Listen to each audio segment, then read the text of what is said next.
Hi everyone, welcome back to my channel. It's Marie here and today's video is for Lottie Loves Paper and I am using the beautiful These Days collection from Cocoa Vanilla Studios. So I've just shown you there the cut file I'm going to be using. That's the Together cut file from Peartree Cutfiles from one of the prescriptions. And I'm also using a photograph of myself, my son and my husband on my birthday. We went to my favourite restaurant and we got just a lovely selfie of all of us together, and I just love the photograph and I had to scrap it, and the cut file Together, the title Together, is just perfect for that photo. I also love the fact that this is a selfie where my husband doesn't look like he's photobombing. He's much taller than myself and my son at the moment. Pretty sure my son's going to be as tall as he is, but he often looks like he's photobombing because of the way he kind of stands in the back of the photograph. But that one, we all just look like we're there together and having a lovely time. So yeah, really wanted to scrap that one. So I'm using the back of the frames paper, which is it's a kind of beautiful orangey coloured floral foliage type paper, and it's on the back of the frames. I've already used the frames on a previous layout. You'll find that one on my channel as well. But I wanted to go with the orangey colours. So I wanted to pick out for each of the layouts I've done so far using the These Days collection. I've picked out a different colour combination.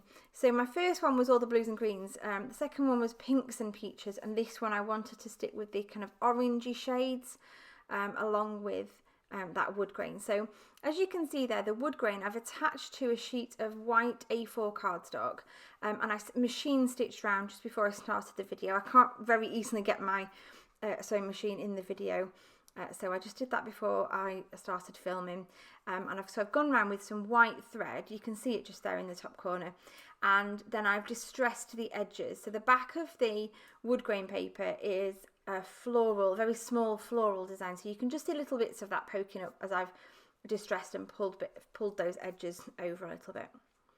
Now I'm back in the cut file. I've done it by taking the inside letters from the cut file, drawing around them backwards on the back of the paper I wanted to use, and I have then cut round them. So I've drawn around them with a pencil, and then I've cut round them, leaving not on the pencil line, I've left a larger gap than that to allow me to have space to stick it down on the back of the cut file.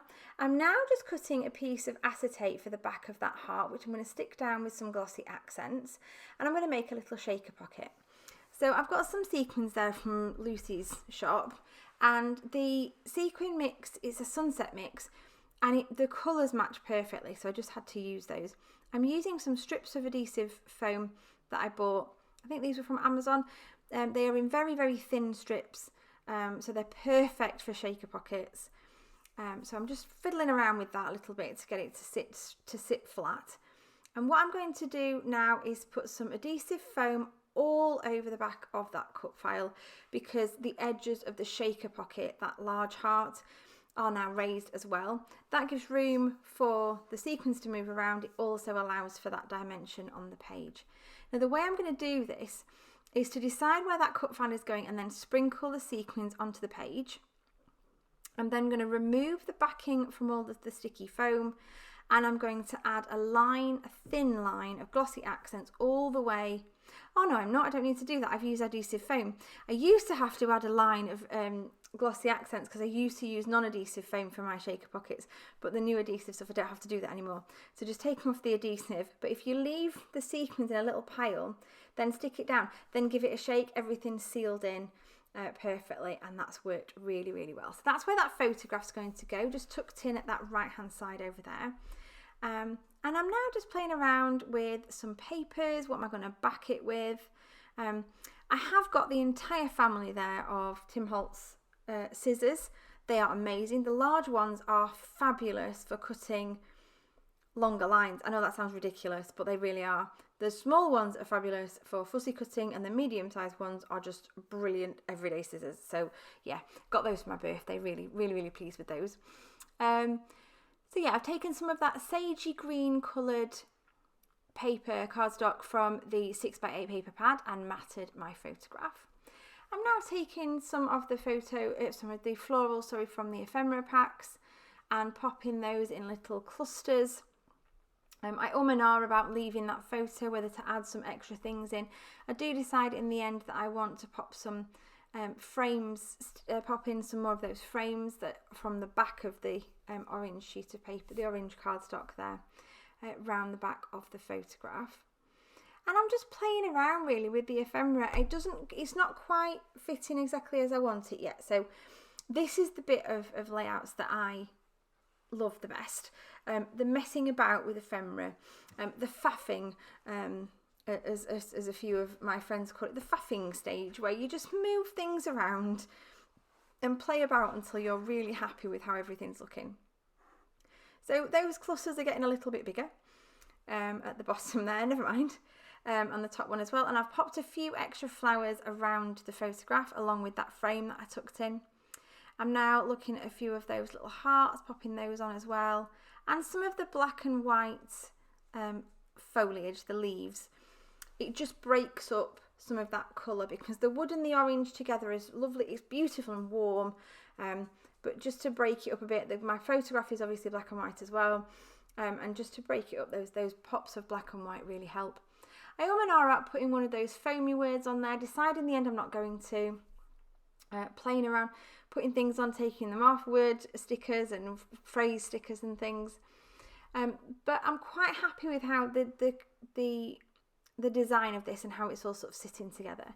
So I'm going to start playing around now and just stick everything down that's already on the page, and then I can add some extra finishing touches as well. So what I'm doing is popping dimensional foam on the back of most of these pieces of ephemera, and then on some of them I add a foam at one side and glue at the other, so that you get that lifting up effect from the ephemera rather than it being the whole thing being lifted up. I love that little banner. It was my birthday, so I thought that banner was absolutely perfect. That little bit of bunting under the photograph there was perfect because it was a birthday celebration. So just tucking things in. Some things changed position just slightly. I did leave the 3 little hearts on the cut file empty, again just to have something a little bit different on the page rather than everything being filled in. We've got a shaker, and then we've got bits that are left open as well. It kind of brings that white in from the border, from the edge of the page as well. So just sticking everything in there, popping everything down. The ephemera from Cocoa Vanilla is just beautiful, and everything coordinates so beautifully in the collection. All the colours work together. I don't think you can go wrong with the ephemera you choose. But I'm just going to pop some more sequins round now. Just sprinkling a few on here, there and everywhere around the edges, focusing more on the orangey tones than I do on the pink ones. So just using glossy accents again to stick those down and make sure they don't go anywhere. Then I decide, well, you have to, because it's Cocoa Vanilla, you've got to have some butterflies on there. So I'm just going to fussy cut a couple of butterflies in the peachy orangey tones again. They're so pretty. And I've picked out 2 that are different design butterflies as well. I'm going to put one above the photograph, I think, and I think one's going to go in the middle of the letter R, because I haven't stuck the middle of that letter down, decided to leave that, and instead we'll have a butterfly.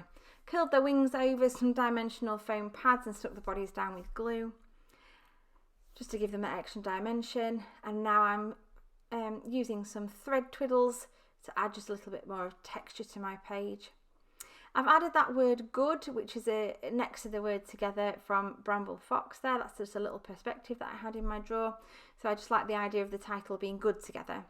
And now I'm popping on some beautiful Peartree pieces, which are little embellishments, little teeny tiny embellishments. So these are little metallic-y coloured golden hearts. And the last step on this layout, like on many of my layouts, is a whole load of white splatter, just to give that, again, an extra layer of texture. And there's my layout. Thank you ever so much for joining me today. I hope you've enjoyed that process video, and I hope you found it useful. Please do make sure you're subscribed to my channel and like this video if you can. I'd really appreciate it. The whole These Days collection is available now in the Lottie Loves Paper store, and I will leave the link to that down below in the description box. Thanks for joining me today, and I will see you in the next one.